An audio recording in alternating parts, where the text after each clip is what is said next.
Ciao a tutti ragazzi, benvenuti su Knuckles e ben ritrovati sul mio canale. Oggi vi porto dietro le quinte di uno degli strumenti più potenti e sottovalutati tra i parametri condivisi. Ti sei mai chiesto come migliorare la coerenza tra famiglie, progetti e liste? Allora questo è il video che fa per te. Ti mostrerò come creare e gestire parametri condivisi in modo che il tuo lavoro in Revit sia più efficiente. Quindi rimani con me fino alla fine di questo video per scoprire dei trucchi avanzati che non tutti conoscono. Ma rechiamoci subito in Revit per vedere cosa sono realmente i parametri condivisi e come si creano. Aprirò uno dei miei vecchi progetti.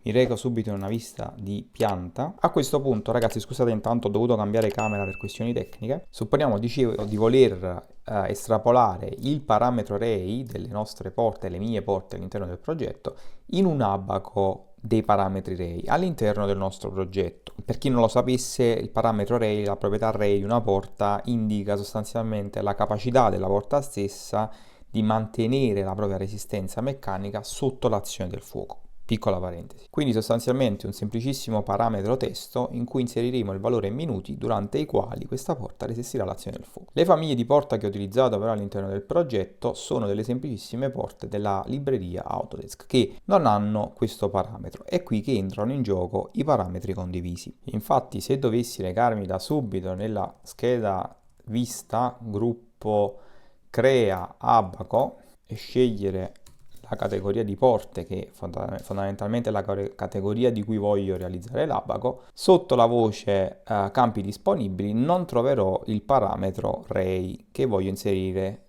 all'interno dell'abaco. Quindi andrò a realizzare la mia lista di parametri condivisi recandomi in gestisci gruppo impostazioni, comando parametri condivisi. Qui non dovete fare altro che creare un nuovo file che non sarà altro che un file dall'estensione txt, quindi un file di testo, salvarlo dove meglio credete, parametri condivisi Narquitz, creare un nuovo gruppo che io rinominerò generali e creare il mio parametro condiviso. A questo punto sarà fondamentale dire a Revit di che tipo di dato si tratta. Abbiamo detto che il nostro parametro condiviso array sarà sostanzialmente un parametro testo e rinominarlo. A questo punto, ragazzi, il gioco è fatto perché avete creato, digitando su OK, il vostro file txt, ve lo mostro subito, di parametri condivisi. Sostanzialmente non è altro che, come vi dicevo, un file di testo dove all'interno avrete il parametro, in questo caso array, ecco il nome del parametro che abbiamo assegnato, a cui corrisponderà un codice quit che sarà unico per ogni parametro a seconda del parametro che creerete. Molto bene, a questo punto prima di andare a creare il mio abaco andrò a modificare la famiglia di porte recando modifica famiglia e inserendo all'interno della famiglia di porte il parametro condiviso che ho appena creato. Quindi clicco su tipi di famiglia qui in alto, nuovo parametro, vado a dire a Revit di voler creare un parametro condiviso. Quando clicco su seleziona, Revit andrà a richiamare proprio il file txt, cliccando su modifica infatti vedremo che qual è il percorso salvato all'interno della modifica parametri condivisi, che è sostanzialmente il percorso che Revit utilizza per andare a richiamare il file parametri condivisi in Archviz che ho salvato sul desktop.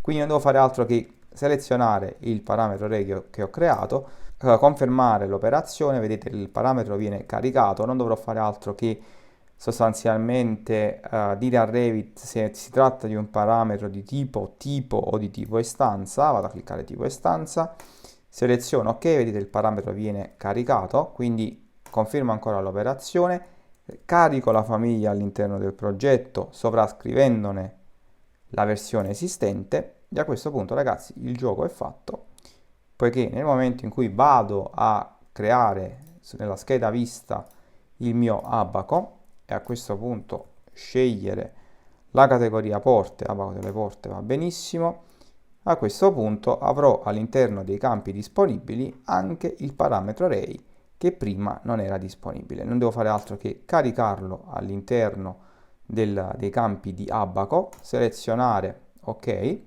Andrò però ragazzi ad inserire forse qualche altro parametro per avere una lista un po' più completa, quindi mi reco nella finestra delle proprietà, campi e andrò ad inserire anche il parametro tipo e il parametro famiglia portandoli in alto qui nei campi d'abaco.